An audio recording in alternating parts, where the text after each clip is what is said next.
एक बार की बात है। एक गांव में एक लड़का रहता था। वो लड़का पढ़ाई में बहुत होशियार था, लेकिन उसकी पढ़ाई नहीं हो पाती थी क्योंकि वो लड़का अपना घर भी चलाया करता था। वो रोज अपने खेत में जाता, दिन भर वहां काम करता और शाम को घर वापस आकर वो थोड़ी बहुत पढ़ाई कर लिया करता था।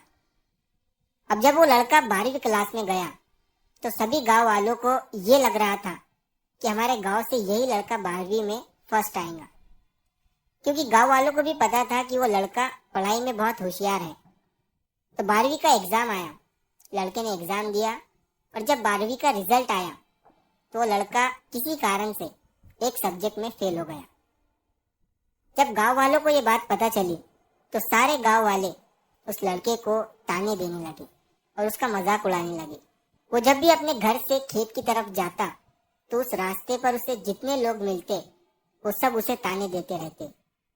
अब वो लड़का लोगों के ताने सुनकर बहुत परेशान हो जाता है और ये बात वो अपने उस्ताद को बताता है कि उस्ताद जी, मैं जब भी अपने घर से खेत की तरफ जाता हूँ तो उस रास्ते पर जितने लोग मुझे मिलते हैं सब मेरा मजाक उड़ाते हैं।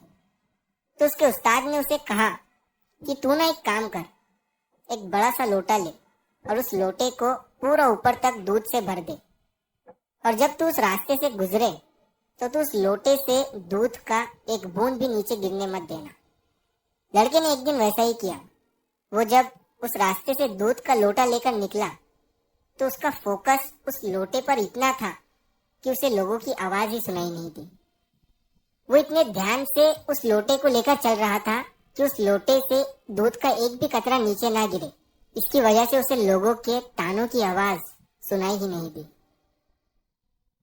तो इस कहानी से हमें ये सीख मिलती है कि अपने काम में इतना ढल जाओ, इतना फोकस अपने काम पर लगा दो कि बाकी की चीजों का आप पर कोई असर ही ना हो, लोगों की आवाजें, लोगों के ताने आपको सुनाई ही ना दे। जैसे एक कैमरा होता है जो सिर्फ अपने सब्जेक्ट पर फोकस करता है, बाकी सारी चीजों को वो ब्लर कर देता है।